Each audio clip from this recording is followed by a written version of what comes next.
Hello, everyone. This is Demetrius Curry with Financially Fit Fridays. This has been a very interesting behind the scenes day already. Okay, we're so much is going on, but we're super excited. Let's go ahead and get into this. Let's get into this. First and foremost, if this is your very first time being with us on Financially Fit Friday, I am your host and founder, Demetrius Curry of Inspired for Greatness CEO and Generational Wealth Strategist. Guys, let me tell you, if this is your first time, you are in for a treat today with Miss Yalanda Winston, Yo Knows Real Estate. Okay.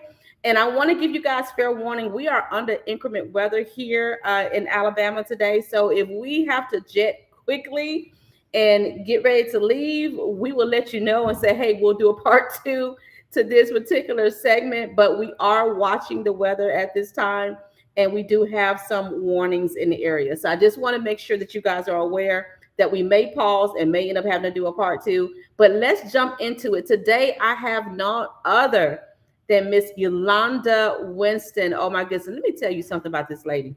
Commercial real estate guru. She also is out here in these streets interviewing people, talking to them about what it means to be in the real estate market. How do you start? Where do you begin? And if I can tell you something else about her, she is the real deal.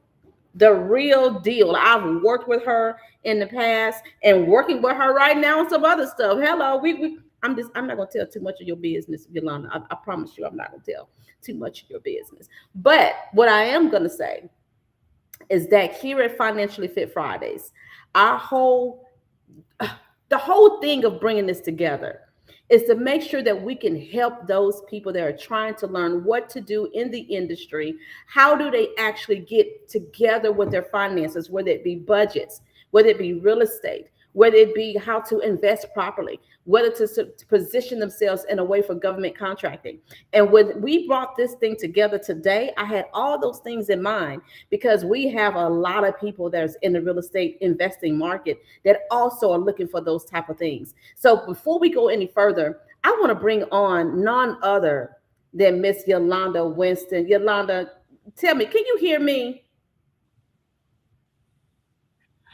I can hear you because of this crazy weather right now. It did go out just a tad bit, but I can hear you. Okay, girl, you rocked that introduction. I feel like a superstar over here.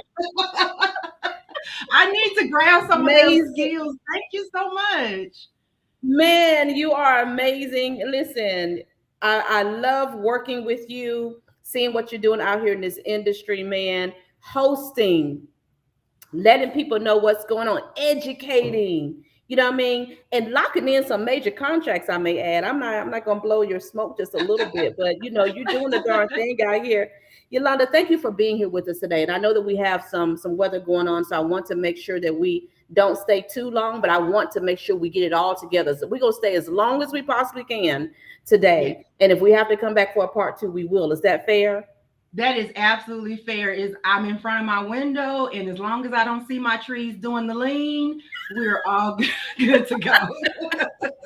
When they start leaning with it and rocking with it, yeah, I'm gonna have to back. I'm gonna have to Rock go. with it, rock with it. So we gonna do this thing. Let's talk about this, okay? So first and foremost, before we jump too far into real estate, Miss Lady of Royalty, hello. Why I always see you in the color royalty? Tell me what's going on with the royalty. Okay, so let me grab my little something back here because I'll flash it for y'all. But we're gonna just start off with the basic of creating a brand. So as I was deciding to get back into entrepreneurship, it's like it's all about the brand and having a signature look, a signature color, a signature tagline. And as I went through all of the various options, just brainstorming on things that really resonated with me, um, thinking about colors, purple stop. I stopped at purple because I have the same day a birthday as Prince. So it's about to be Gemini season. June 7th is my birthday, and it's also Prince's birthday. And you guys know Prince is the king of purple. So I decided on purple because of that. But then I thought about what else does purple represent? And it represents royalty, baby. All the way back. Like you had to have some coins. And so that's really what it's all about. Royalty is a person of royal rank or lineage. And so I have t-shirts and hats that say respect my royalty. And I look at them as an affirmation and a kind of a motto. Like you have to the morning and remind yourself that you're royalty. Hey, the right family, right way 360. So you have to get up as an affirmation and remind yourself that you're royalty and that you need to treat yourself like royalty. And you're also wearing it as a declaration to tell other people, treat me with royalty. Like we will accept nothing other than that. And I also felt like it went well with real estate. When I work with you, I'm going to treat you like royalty. It doesn't matter what your budget is. You're going to get the royal treatment when you're working with me. Okay, so you said that, man.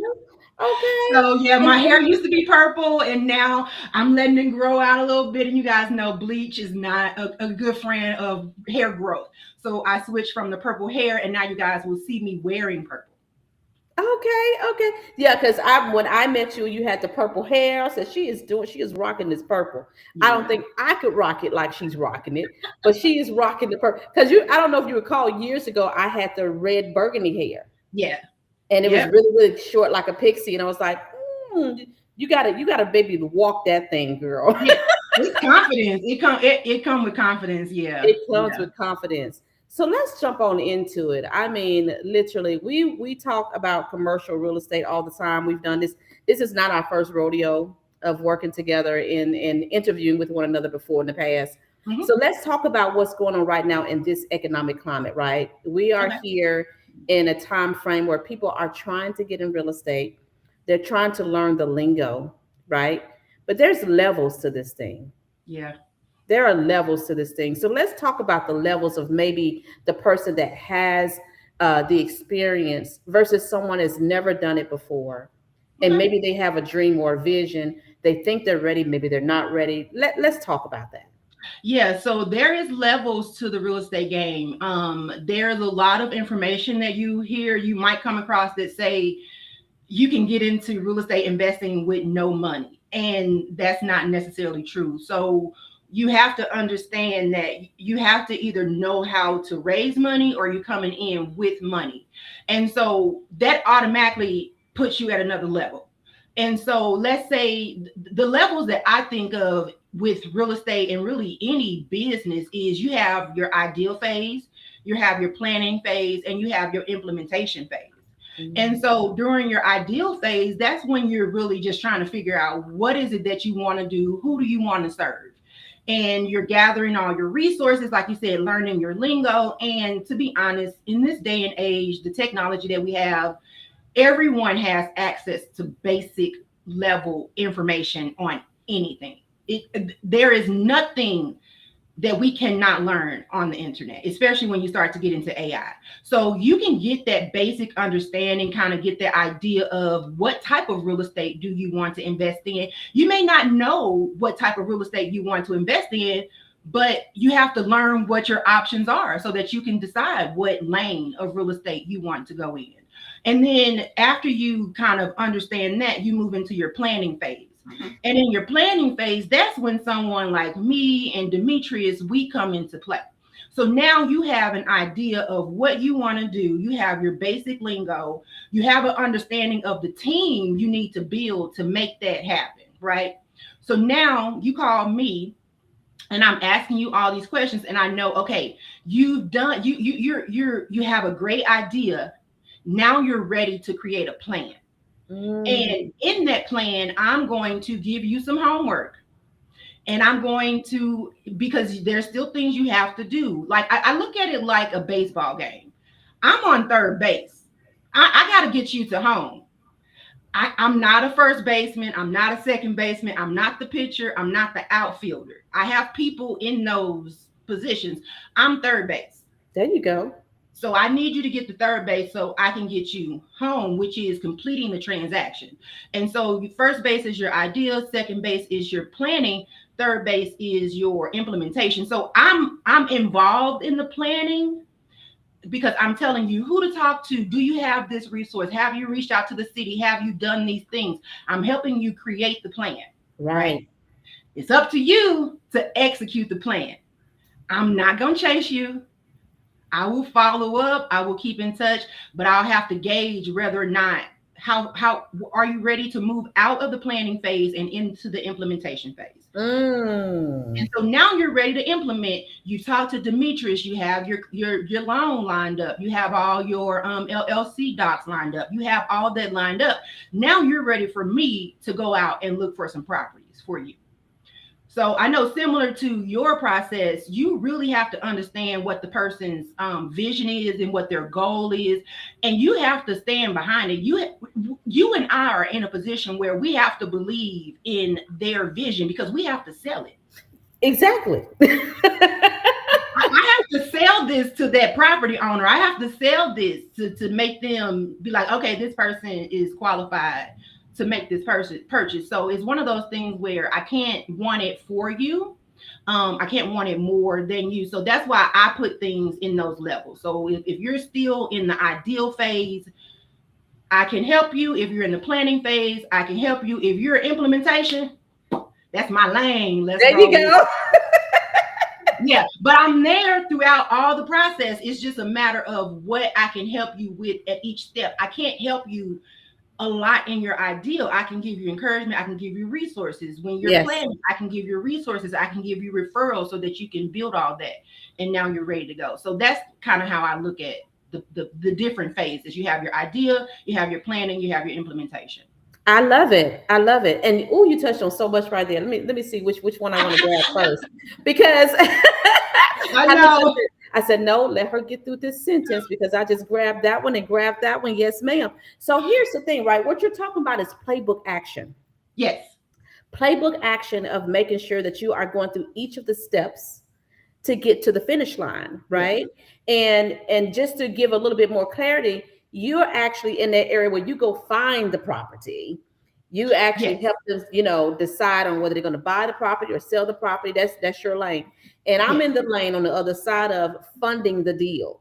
Yes. So when you say, hey, D, you're going to hold off that baton over to me and say, hey, D, I got someone that's getting ready to buy this property. They need lending. They need to secure a loan. And so you Mm-hmm. pass the baton to me. And see, that's how we actually make sure that the whole process is making it to the closing table, right? Just Yes. to get some clarity on that for those people that have never worked in our process before. So let's zone in on that just a little bit. So commercial real estate, when people say commercial real estate, what does that mean? So here's the thing. People say, oh, are you talking about big buildings? Or are you talking about, residential? Can residential be commercial? I get that question all the time. And then they Okay. say, oh, well, what about if there's like a property where it's residential and commercial? Maybe they got Mm-hmm. a residential on the top, commercial at the bottom.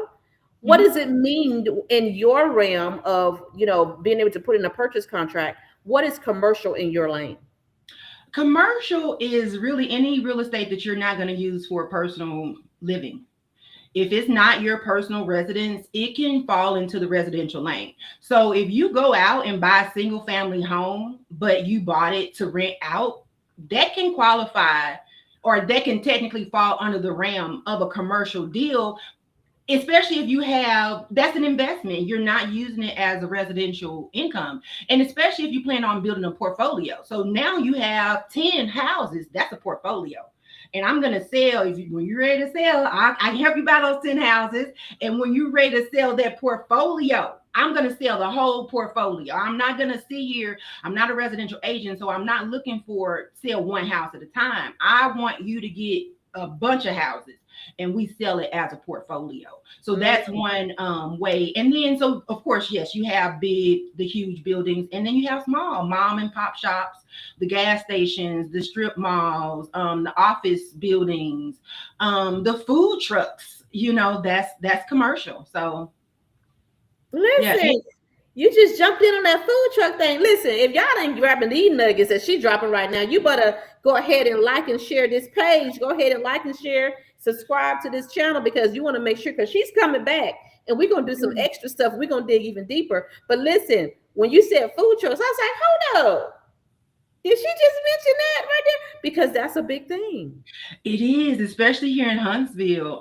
Food trucks are on the rise everywhere because brick and mortar is expensive, and I don't want to get too far ahead or say anything that's going to be very discouraging to somebody that's looking to get into commercial real estate. But a brick and mortar is expensive, and that's not always your first jump, the best jump from home based to brick and mortar. Sometimes you need an in between, and that's where the collaboration may become in. Depending on what you're doing, find other ways to scale your business before just going from home base to commercial. That Mm. is, there's a lot of turnover in that because there's a lot of things that they're not prepared for because they made too big of a jump. So yeah, food trucks are very popular in Huntsville, especially because of the expense of having a brick and mortar. Mm. And here you are as a realtor who makes commission off of Well, I'm them. not a realtor. Okay, go in. I'm not a realtor. Realtor is an organization. That's a professional designation. I'm not a realtor. I'm a commercial real estate advisor. You have to Advisor. Girl, let's put it in I'm an there. advisor. I'm here to advise, partner, and negotiate on your behalf. So I want to partner with you. I have to be all in to your idea. So I'm partnering with you because I'm selling this to my colleagues. I can't just be, well, this is my reputation. So I'm partnering with you. I'm advising you. And then I'm going to negotiate on your behalf. That is my role. Partner, advise, negotiate. So you're not listen, not to put down realtors, but you take things to the next level and you say, Yes. I'm gonna coach you. Yes. And to get back to the realtor, so that is an organization. You have to be a member to be called a realtor. So There that's you why I go. want to stop there right now. I am not a member of that organization. Therefore, I cannot call myself a realtor. However, I have been a realtor as a residential agent, and I was a member of all of that. But with the company that I currently work for, they're not members. And so I cannot call myself a realtor. So you've transitioned since I met you. Look at Well, no, you. I actually was already in commercial when you and I met. Yeah. But yeah, so just back it up a little bit. I did start real estate as a residential agent, and I only did that to learn the industry and to learn the area. I always knew I wanted to go into commercial real estate because my background is business. I have an accounting degree and I have a business degree. So I knew I wanted to get in and help business owners make business decisions based off of numbers and not emotion. See, So and I knew you were doing that. I knew you were actually moving from one transition to another and expanding how big that thing has been. And you've done so much. Go ahead, girl. yeah, Hello. And thank that, and you. that's even better now because with our coaching program, we're more so on, are you even ready for real estate? Yeah, exactly. And with that, I know how to sell a house. So I do both. I'm kind of in that lane of what the millennials have called well, I don't know if it's the millennials. I think the baby boomers gave the nickname Resi-mercial. And that's an agent that will sell residential and commercial property. So I'm kind of in that Resi-mercial lane. However, my dollar transaction has me more of a big time commercial Look agent. But at I will sell a you. house. I will sell a house, baby. You need a house? I help you buy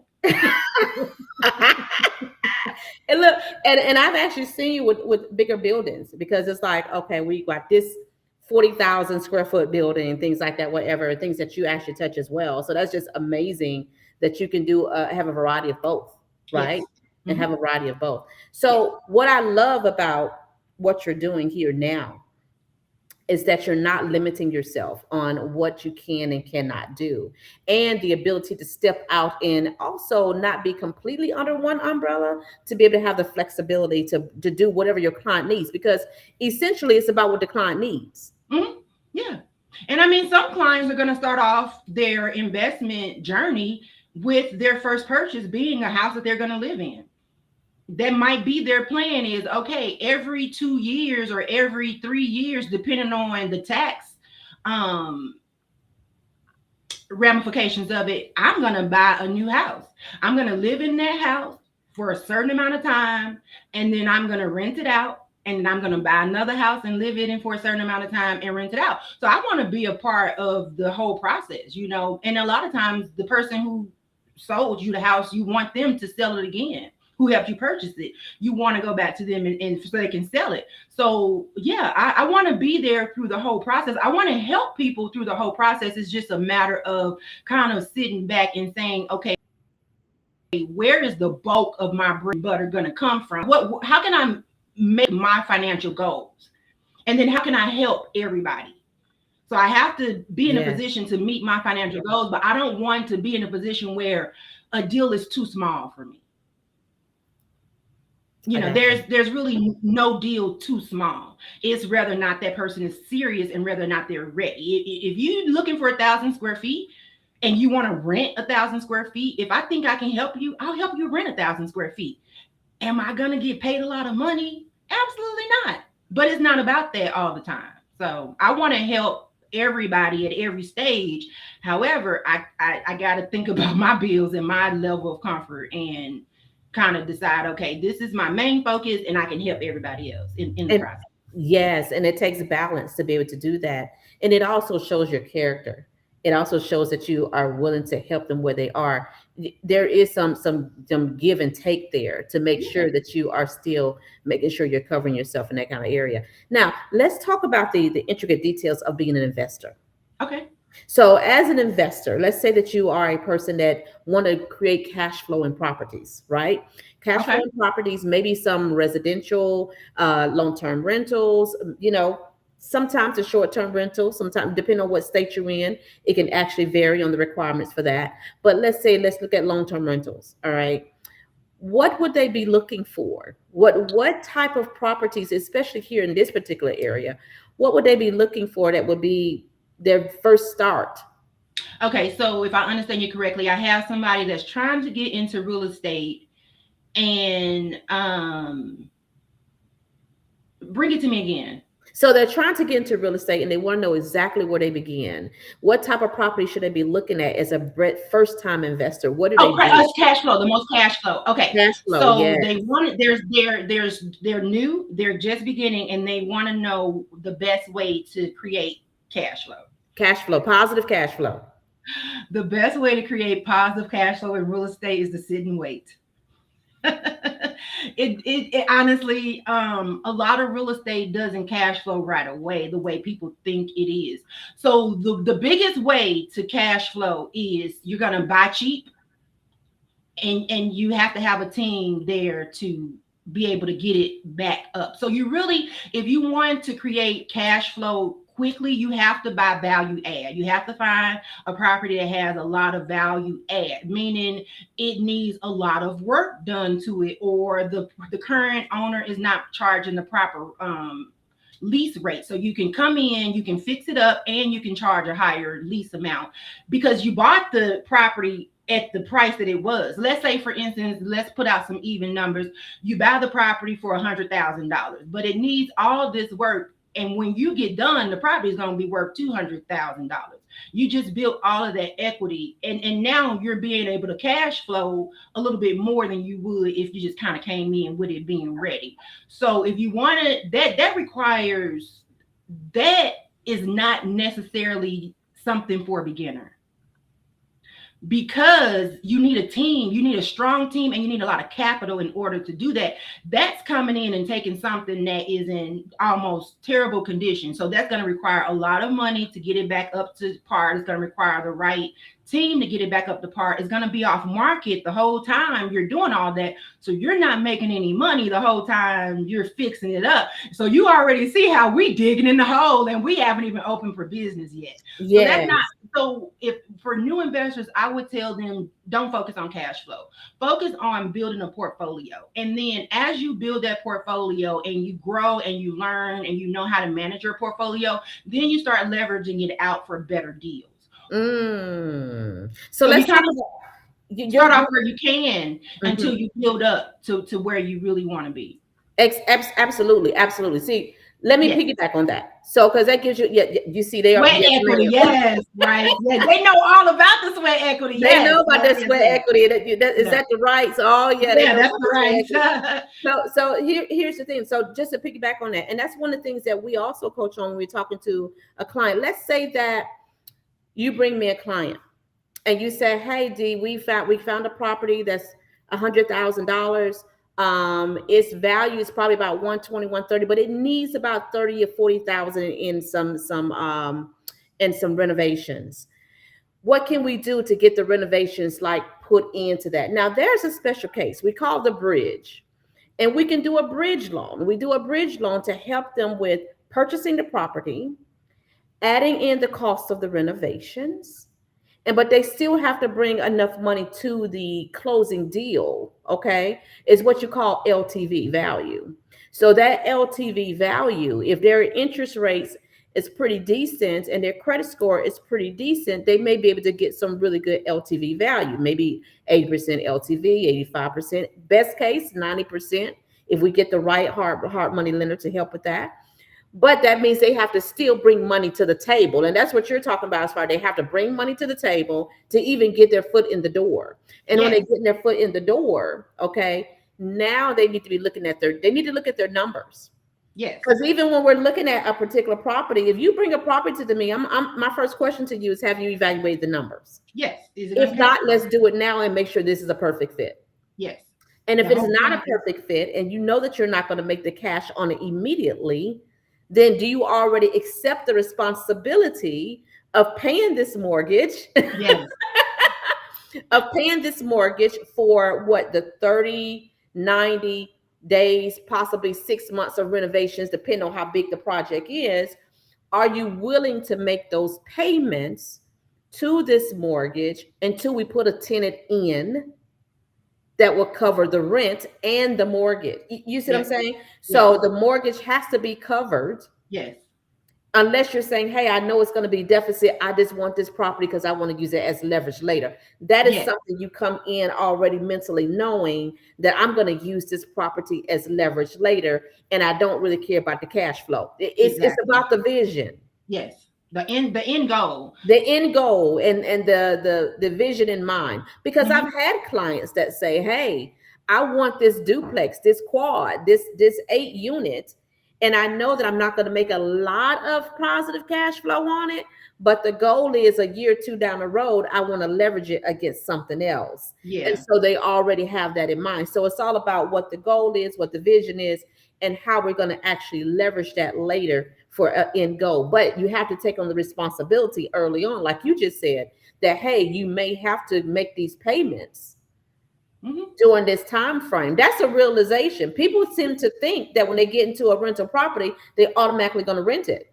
Hmm. No, it takes time to get the right renter in there. And then if you have renovations too, and in this particular scenario, we're talking about a landlord that's going to rent it out. And so we're talking about a commercial property that typically means the tenant is going to come in and want some renovations done. And they're going to want 30 days of abated rent to give them time to make their renovation. So now you have a tenant that's not paying anything for 90 days. You still have to pay the mortgage. You still Yes, have to pay that mortgage.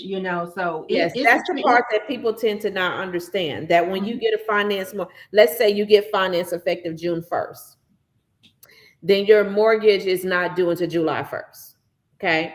And then you got the renovation loan. Well, now they're giving you draws on the renovation. As you have a bridge loan, they give you what they call draws to help towards the renovation. So let's say those draws are within 90 days, and they give you a draw for this thing to fix the roof. And then they give you another draw to finish the floors. And then they give you another drawer to do all the painting and all the other lipstick stuff to the property. Now the property is done for renovations. Now Mhm. the bridge loan is over for Mhm. that because the bridge loan is only for the renovations. And so if it can be 90 days, 60 days, whatever. We roll that into a permanent mortgage at that point. You're still looking for a tenant at that time. So this is where Yes, the coaching comes in at, right, Yolanda? yes, Of yes, you giving them advice as an advisor, and we telling them, hey, while the renovations is going on, either you're looking for a tenant or you have a tenant lined up and get them on a Mhm. contract, okay? Or you are securing a management company that's doing that work for you. Yeah. Yeah, and you're gonna have to stay on their butts. Yes. I'm gonna That's tell a you, whole nother booger. I had the most amazing management company in South Carolina. When we had our rental properties up there in the Charlotte area, I literally talked to my management company. I kept calling them. They said, Miss Curry, stop calling us. You good. They Right. were accepting mortgage payments. Payments were always on time. I was checking in. I'm just checking in, Miss Curry. Direct deposit. Direct deposit. Did you get your direct deposit? Is anything wrong? No, nothing's wrong. Well, why are you calling? I'm just Right. checking in. Yeah, no, But yeah. they were an experienced management company, and they was like, "Hey, Miss Curry, you don't have to call in and check in with us every month just to see if Hmm. anything's up. You are good." This is early on, 20 years ago, when I first started my first rental properties, and I was like, "What in the world?" And they were like, "Miss Curry, it's 3 years later. You still checking in with us? We're good." You were like, trust but verify. Trust and verify. But it's important to have a great management company that vets the tenants, Yeah. check their credit reports, look at their references, see if they've ever walked away from a property without paying for their rent, things of that nature, right? Mhm. Yes, that also applies in commercial real estate. You're going to have to show and prove that you can pay these bills, And so we're still on this scenario of a new investor. Well, now we're kind of talking about a tenant. But yeah, new they're definitely going to want a property owner that's leasing to a tenant. You're going to want to vet them the same way as if you were renting them a house. You want to make sure that they don't have any bad experiences with prior property owners. You want to look into all of that. And I've represented some tenants and they get irritated about it, and I'm like, okay, I don't, but yes, as a property owner, you definitely want to vet them well, because Yeah. turnover is so high. Like I said, a lot of people, they go from a home. We're talking about the new tenant, the new business. They go from home base to brick and mortar, and a lot Mhm. of them are not ready, and a lot of them spend too much money on their build out, and so they spend all of their money making it look pretty, and then they don't have the clientele that they need to pay the rent. And then Mm. now the landlord has to the landlord is usually, oh, I'm not going to say that because I don't want to put any, never mind. We're not going to talk. I'm going to leave that alone. But yeah, the landlord, as the landlord, you're going to want to get them out as soon as possible. I Well, already knew what you were finna say. That's why I couldn't hold it.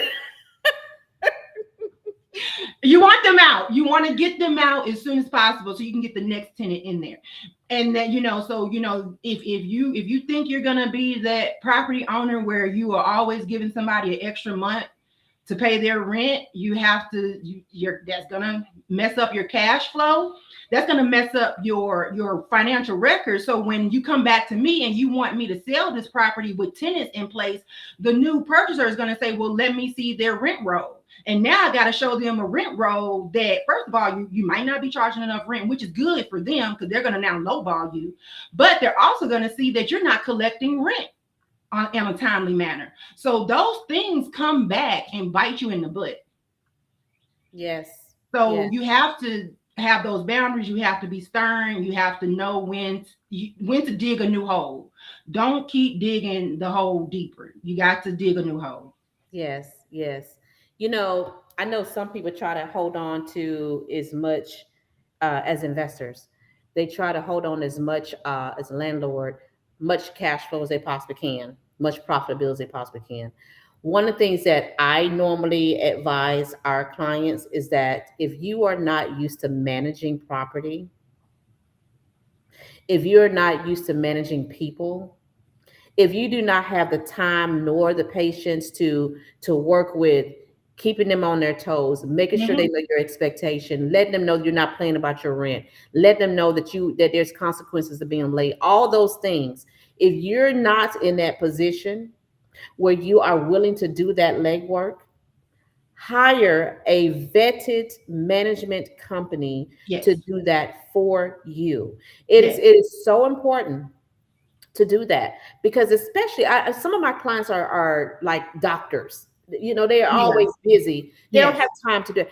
We have some are school teachers. school teachers, where they are actually working through all of the day. They can't just stop doing their regular time frame of teaching school to follow up behind something. Then you have some of those that are military, they are abroad, Mhm. they moved on, Mhm. they're moving with their current jobs, they're being deployed, all these different things. They don't have time to run behind a tenant not making their payments on Yeah. time. And so that's why I said, these are the things that you want to consider. Put it Mhm. into the budget. Mhm. Yes. Yes. Add that into, but find out what management company in your area that you truly, truly, truly want to work with, and you add that into the overall budget. It's not a choice.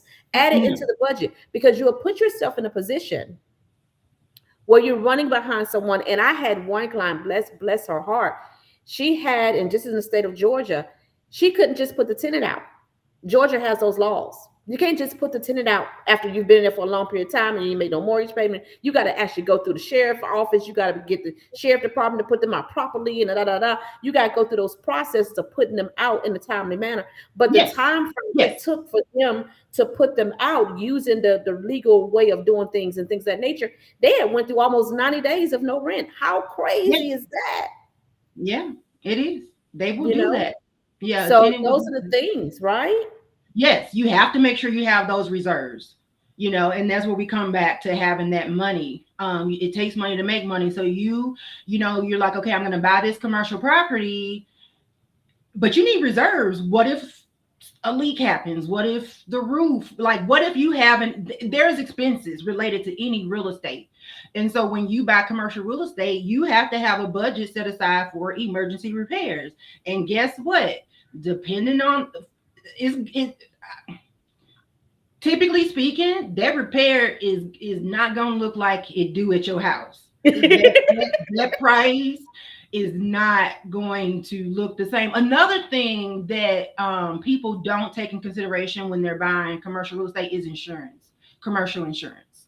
They don't consider that and they don't put that in their budget. And so that's where the plan comes in. I want to make sure you're talking to a real estate agent, and so what your fees are going to be, and like, okay, wait a minute, I am not ready to pay that. And I'm glad that you said that because now you get into my lane. Because what happens when they get to me? I keep bouncing back to you as a team. Right, we be going ping pong like we playing tennis on a tennis court, Yeah. right? So once they get to me and we're talking about lending and we're talking about, we got you financed. Mhm. Now we're choosing which particular lender makes sense for you when it comes to terms and payments and down payment and all that stuff. We go through a coaching session with our clients and they say, hey, this is what it costs for your insurance. And it Okay. has to be commercial. Yes, yes, yes. It has to be commercial And I insurance. need that deck page. Yes. And tell them everything. Don't tell them that you only bringing in catered food, and then next thing you know, you out there frying chicken.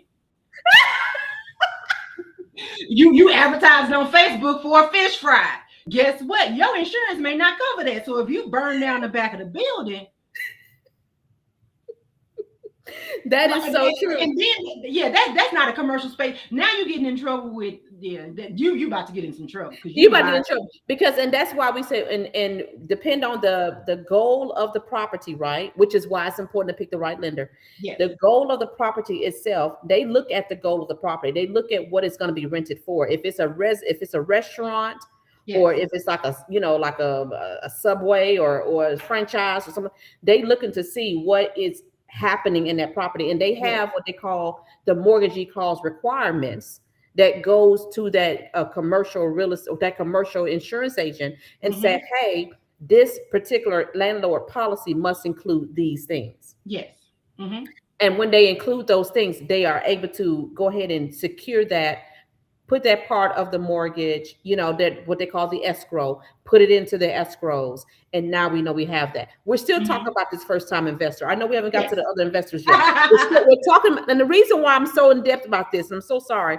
The reason why I'm so in depth about this is because these are the questions that the first time investors always ask us. Yes. And Yes. so we're talking about frequently asked questions today. And Yes. and how do you get started? What constitutes a commercial property? We talked about that. What type of properties it is. We also talked about what they need to know going into being an investor, right? And in being an investor, you have to consider these things, Mm-hmm. right? Reserves, Whole nother platform, because the reserves itself depend on the lender. They require nowadays, if you get the right lender, they want to know, do you have 3 months of reserves? You do, prove it. Yeah, exactly. Yes. Yeah. Show me your And source of funds. yeah, exactly. Yes. And you're absolutely right. You're the Yep. money lady, so you know what they're Yeah. asking for. and I'm and the one that have to prepare them for it, and they give me pushback.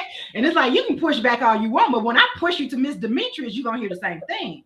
So, listen, and not only they're going to hear it, they're going to have to show me documentation that is actually there, because now I have to put it into a package form, what they call a bid form, and I mhm, put it into a bid package, and I say, hey, Yalanda did her thing. Here is the information. Here's the purchase agreement. Here is the, all the other stuff that may come into play. And if they have to do an inspection, we got all that together. Everything is done. She's passed it on to me. Now we have this loan for this client, and they got what? Reserves. mhm. They got the right type of cash flow going on. They got the right landlord policy. They have the right What insurance. Yep. they got the right insurance. Now they're ready, and they understand that if they were doing renovations, now they got the list of the renovations, because we supply them with the list of the renovations to put the information on. And now they got that form filled out. Now we know what renovations they're doing. All this is important when you're talking about commercial real estate. You're talking about not just securing the commercial, but also the loan itself. Yeah. Yeah. Yes. And it And then goes I get hand in it hand. does. Yes, it goes hand in hand. It really, really does. Yeah. Wow. There's so many different avenues that we can get into and scenarios that we can get into. But yeah, you hit it, like all the things that they kind of need to have. And Yeah. I'll repeat it again that, well, I didn't repeat it exactly this way, but there is the no money down doesn't exist in commercial real estate. It's just, thank you, Momo Bostic. It just doesn't exist in commercial real estate. So you either have to know how to raise money, or you already have the money. And so that's a big thing. Is, it's not a let's figure it out type of game. You can lose the skin on your back playing around with real estate. So you want to make sure you really have all your ducks in a row, and you have the right team, you have the right property management company that's going to back you up. So yeah. Yeah. So you just look, hold up. I keep throwing extra stuff in there, huh? Did you just tell me I can lose money in real estate? Money, Oh, ma'am? yeah. Yeah. You can lose. Yeah. You can lose money. Because what we're trying not to do is sugarcoat this, right? No, and that's the problem. Is there's too many people out here telling you, oh, everybody can get into real estate. Everybody cannot be Michael Jordan. Stop selling that lie. Everybody cannot get into real estate. It's not one of those things that's just like breathing. You know what I mean? Like, it's just not as simple as a lot of people trying to make it. And so we end up talking to people, and we have to be that. We have to break that reality of, the SBA loan is not free. That's not free money from the government. And it's not necessarily to be an investor. That's for you to purchase a property that you're going to use for your business. Now, what I would do is tell you to buy a big property, because if you use 51% for your business, we could rent the rest out as commercial space. Let's go there, ma'am. Let's go there. Yeah. So hey. you already know that 51% hits the SBA, and now we can do a little bit something, on the other side with that. So there's so many different avenues for the beginner to get started. The biggest thing is to know the idea, the plan, the implementation, having your team, having the reserves, having the money, or raising the money. When you have all that in play, we can make some moves happen. I love it. I love it. So we've talked to the first time investors. Let me back up, because Okay. there's something I keep meaning to say, and then as soon as I stop talking, while I'm talking, I forget. And as soon as I stop talking, I remember. HELOCs. You have a lot of people out there telling you that you can use a home equity line of credit to buy investment property. You absolutely can. I don't advise that for a beginner investor, because you don't know. There's a lot of things that can go wrong, and you don't want to tie your house up in this commercial. If you lose, if everything goes south, now some of that expenses is tacked into your mortgage. That HELOC, that, so you don't want to put yourself in a situation where now your ability to pay your mortgage is based off of your ability to collect rent from your tenants. Don't put yourself in that position. I would tell savvy investors should deal with HELOCs and pulling money out of their personal residence, because that person is going to know how to immediately pay it back. They're going to use it as a credit card. They're not there. So HELOCs are very, don't just buy into, oh, I can do a HELOC and do this. Please be very, very, very cautious when you're talking to somebody that tell you to do a HELOC to do investment property. I totally agree. Okay. I totally agree. Yeah, you was waiting to see if I was going to agree to that. I totally agree, because the reason why and you were right there, first time investors, I would not tell to do that. If unless they have some other form of paying it back, yeah, and they know that they're positive cash flowing, they've worked the numbers, they know they positive cash flowing, or they know they can pay it off within a certain amount of time and it will not hurt them. Those are the only people that we would advise that they can pull some funnies off of that, right? Creative financing is another big thing that we use. Yes. There's property owners that will finance it for you. So there, it's called owner financing. So say for instance, if you want to buy a property, now let me be upfront, it's still not free. You still are gonna be, you're probably gonna have to bring more to the table than you would with a traditional loan, because you have an individual being the bank. And so they typically will ask for a little bit more, but there are scenarios where there's property owners that will sell the property. You don't have to take out a loan immediately. It gives you time to build up the business and create that cash flow. Then, like after maybe 5, 6, what we usually see is 5, 7, and 10 years. Now you go and you get a loan and you pay the property owner out. Now, yes. And a lot of it is, it's an option. It can be more expensive. However, if you're one of those people that just need to get in the game and you understand what you're doing and you just gonna make it work, then it can be worth it. But the interest rate is probably gonna be a little bit higher. It's gonna be all interest up front and you get a balloon payment at the end. So for that 5 years or 10 years, you're gonna be paying them nothing but interest payments. Just like the bank, really, but those interest payments are going to be more. But then you're going to have that balloon at the end where you do go get a traditional loan and you pay off that property owner. So yeah, you can do some creative things with owner financing. Or you can actually do the creative financing where they may have to get involved with some other financial institutions and pay for a 6-month period. And then that time frame, we roll it over into the loan itself anyway to keep them from doing a balloon. So many ways that we can work this thing. It just really depends on the actual property itself and the deal itself, what type of property it is. So let's backtrack just for a moment because I want to go into this commercial thing. We talked about, listen, I'm running out of time. Listen, I knew we was going to do this. But they just get so interesting. You're like, oh my God, time is up already. I knew we was going to do this. But I love the fact that we touched on so much. I wanted to talk to the first time investors, but let's backtrack real quick about buying a big space using the SBA version. Hello, you now that listen. I brought it up. That's 51% of occupancy and then leasing out the rest and things of that nature. We do have quite a few of our medical clients that's in the medical field, physicians, things like that do the exact same thing, where they buy those commercial properties and they have maybe their own private practice in a particular portion of the building, and then they lease out the rest to other businesses that complement what they do. Great way of getting in some positive cash flows and the ability to use that equity later. Because why? Because the consistency of a 5-year mortgage that they may have or a lease or they have on those other people, 5-year lease, sometimes 3 years, sometimes 5 years, depend on the commercial space. They may say 3 to 5 years in lease. But when you have that equity, they can now move that to something else, right? Yes, exactly. Yep. I love that.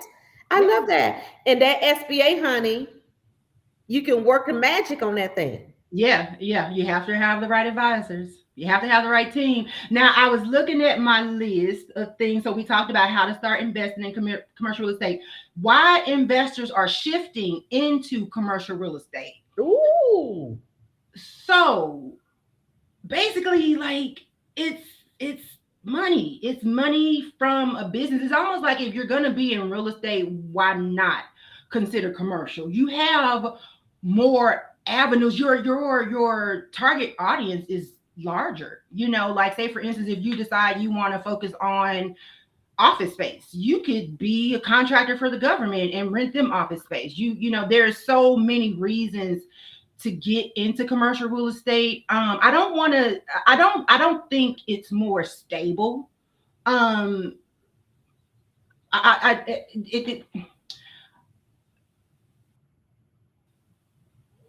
I guess I look at commercial real estate. What you get into it is because cons- consumerism is not going to stop.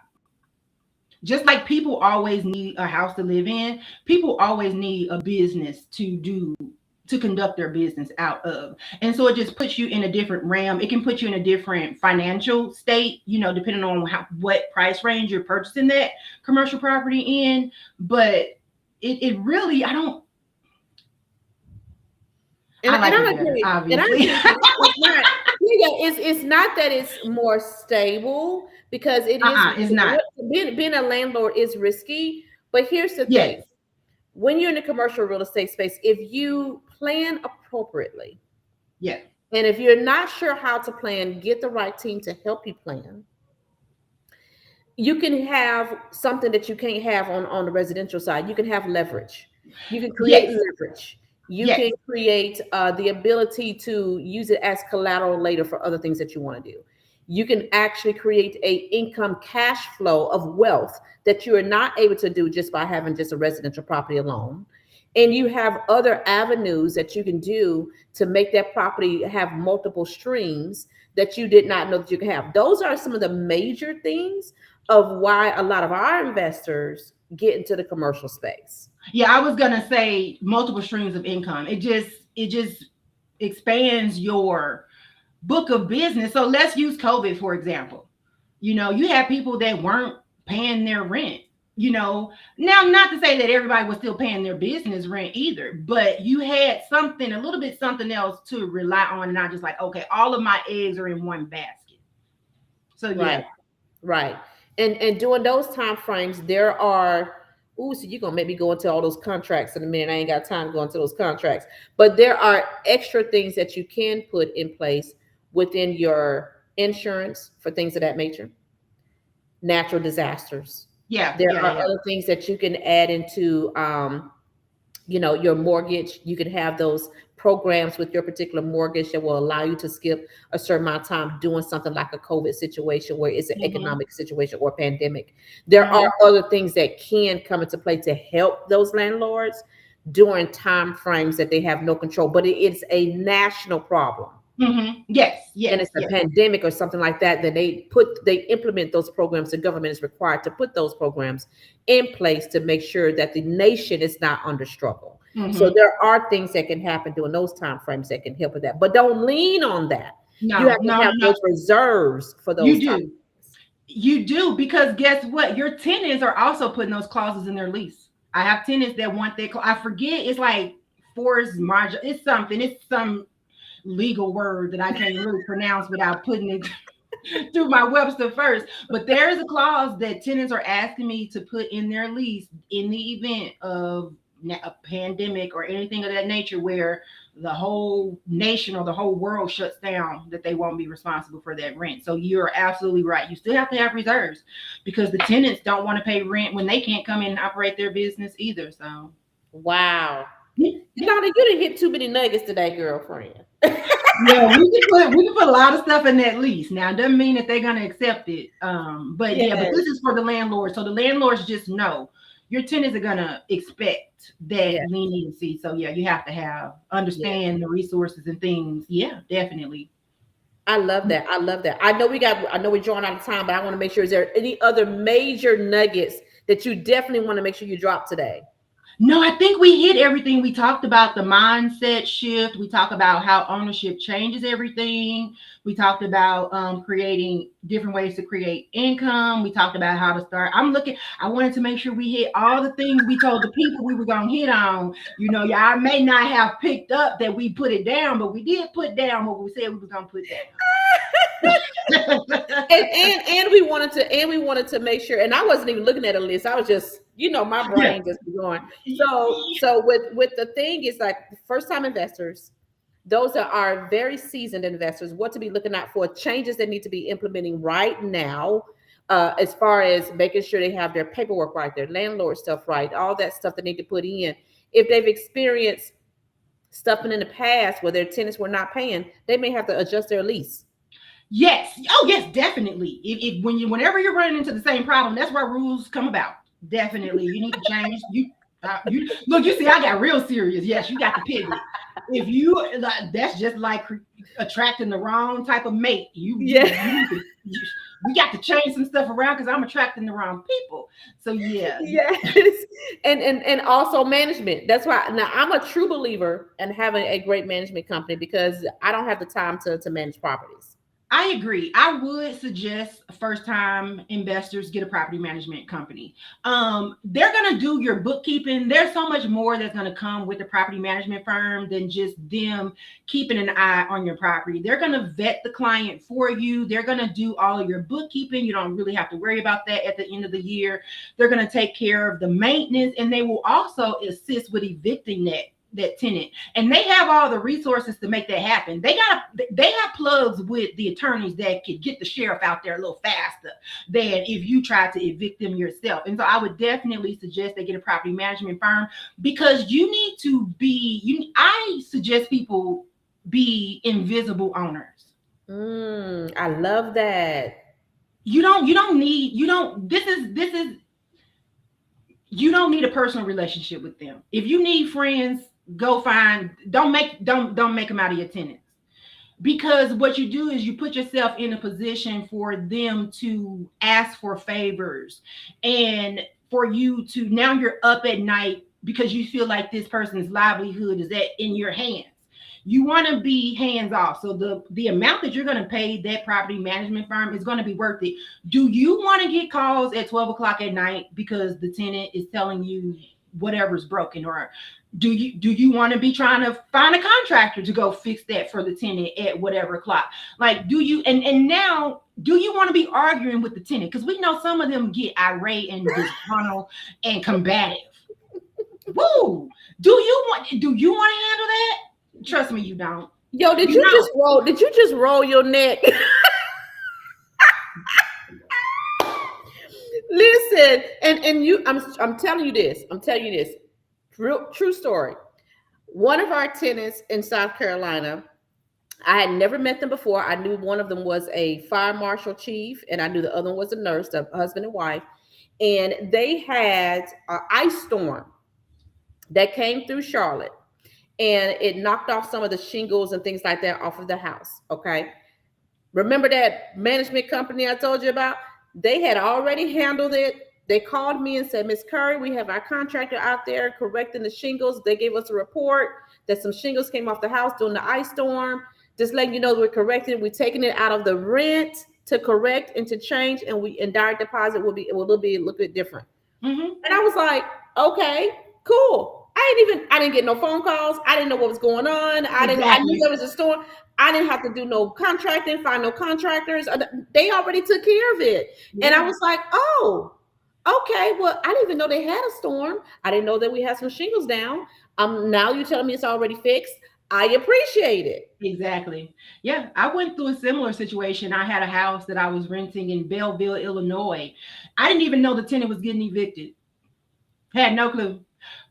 I was like, oh, well, alrighty then. They were like, yeah, she was late twice and it was 4 days, so we're evicting her. Well, do what you need to do. I'm not going to argue with you. You're the expert. You know a bad tenant when you see one, so get her out. There you go. I didn't even know. I had no clue that they were evicted, because it's one of those accounts where you just go check it to make sure the rent came. I guess I hadn't checked it. Next thing I know, I'm getting a letter telling me when the sheriff gonna be at my property. So yes, having a property manager is amazing. You are paying for a great service. A great service. Yolanda, And big hugs to all the property managers out there. We love yes. you all. Thank you. Thank Yes, you. thank For you. everything that you do out here in these industry property managers. Oh my goodness. Yeah. Yolanda, you dropped some major nuggets today, ma'am. Yes, you did. I'm Yes, glad I could. Miss Advisor. Yes, I'm here to tell you what to do. Do what to do. Listen, tell the people how to connect with you. Okay, we're gonna put all that inside of the details of this channel, but I want you to tell them how to connect with you, how to actually follow you, and to if they need your services, where do they go to get on your books? All right, so you guys, I am on all the platforms. I do a lot of videos as well, so I love to educate the people. I'm out there doing word on the street. I go down to the city hall meetings. I'm at the meetings that y'all need the information for. I know the people who you need to know. Look, baby, I was at Greens last week and I talked to the mayor. I was like, hey, man, Battle, enjoy your lunch. Chilling out with the mayor saying, "Hey, what's up?" Yeah, we in the same place, man. So, Wow. you guys, you can first of all, you can see me out networking. I am always out in these streets trying to learn what's going on, what's new, what's the property value, what's coming into your neighborhood. So you can reach me I'm at Yo Win Realty. That's my realty page. And then I have my personal page you can follow for chronicles of a commercial real estate, where you kind of see some of it behind the scenes, how I live my personal life, things like that. And that's at Yo Win Royalty. So you can find me on Facebook, Instagram, TikTok, YouTube, and somebody else. I don't know. And you guys can email me at yowinrealty.com. So YOWINREALTY.com. I would love to advise you. I would love to help keep you up to date. If you have property already, keep you up to date about what's going on in your area. Make sure that you understand what rates you should be charging as a property owner. And if you want to get into investing, I would love to sit and talk to you and hear your ideas so that I can give you some advice so that you can start that plan. So you guys, you can also call me 256-374-9004. Please leave a message or text.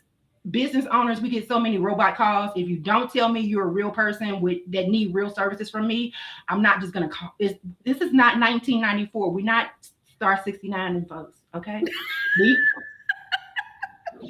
leave a message or a text, and I promise I'll get back to you. I forgot about that star 69 teachers. People like, no, literally, people be like, I called you. And then you be like, well, did you leave me a message or a text? And they be like, no. And it's like, so you just expected me to call back a missed call. Oh my goodness. We don't do that anymore. We don't do that anymore. I love it. Listen, we're going to make sure we put all of your contacts in here. It's so much information. Thank you so much for being here with us today, girl. You put a lot of information in here. We appreciate you. I appreciate you having me. I really do. It's always fun when we get to chit chat. And even if it's on camera or off camera, we always drop gems, share information, and just love on one another. So I appreciate you as well. Yes. We got to go back to our spot. Yes. Okay. That's right. We'll talk later. Yeah. Look, yeah. Look, yeah, because I don't even know the name. See, we be shouting out the small businesses, but yeah, you guys, if you want to know, there's a place. Where we at, in Tony? Or Harvest? Yes, yeah, Harvest. We were in Harvest. It's a little Mexican restaurant, baby. When I tell you they have fresh guacamole, it was all chunky. Mi casas. Y'all have to check them out. And I'm not a big guacamole girl, but she got me hooked. But you guys, I'm gonna do one more shameless plug. Okay. About this book. Okay. Now, I'm sorry. I have to look. I feel like the YouTube girls. I have to make sure the light was right so y'all can see the title. All right. No need to argue. I put it in writing. So you guys, if you're following Demetrius, you probably already know she wears a lot of hats, but one of them is estate planning, which kind of falls back into my lane because guess what? When I help you get this real estate, we want to make sure that that generational wealth and that generational legacy that you were trying to create is actually going to go where you want it to go without paying probate. Okay? Without paying for it to go into probate. So what we want to do is we're going to do a giveaway. So everybody who like, share, tag, and comment, we're going to put you in a raffle to win a free book. It will be autographed by Miss Demetrius Curry, but we need you guys please like, share, comment, and so please we'll put you in a drawing and we will decide who is going to get this amazing copy to make sure that they pass down the generational wealth that they're creating in a way that is not going to create a tax expense. You guys, I told y'all I have that accounting degree, so it's all about the numbers too. So you guys, we appreciate you. Thank you so much, Demetrius. Thank you. Listen, yeah, you got me on that one. You thank you so much for that. I appreciate it. You're Yes, welcome. that's a whole nother conversation, estate planning. All right, keep the state out of your business. Pass your assets to your loved ones the way you want them to have it. Absolutely. Look Yes. at you. Whole nother Look, you guys taught me if you have a will, you will. Because a lot There of you us go. think a will is it. A will. We were taught that you do a will. You do a will. That's all we learned about is a will, a will, a will. Let's take it past that. Let's do estate planning. I'm not messing with you, Yalanda. You're gonna have me on here all day. I'm not messing with you. Girl, thank you so much for being here with us. I tell you, listen, guys, if you didn't get no nuggets today, you in the wrong place. If you didn't get those nuggets today, listen, you actually got so much information from Miss Yalanda Winston talking about commercial real estate as a new investor, as an experienced investor, what to look out for, things that you need to be put inside of your planning, okay? I am so thankful and so grateful we had a chance for her to be here today. Make sure if you missed any part of this segment, go back and replay, like, subscribe, and share this video with whoever you know that is trying to get in the real estate area of commercial real estate as a landlord, or possibly they want to learn what to do to try to get in there. If they already in there and they making some mistakes, send it to them anyway, so we can try to make sure we clean up their mistakes. Okay, we're here to help. We're here to help, and that is why Financially Fit Friday was pulled together, to make sure that we are helping people in the area of getting stable, getting back into a better area of their financial future, and being more strategic in their approach. Thank you guys so much for being here with us for yet another Financially Fit Fridays. This is Demetrius Curry, and I'll talk to you soon.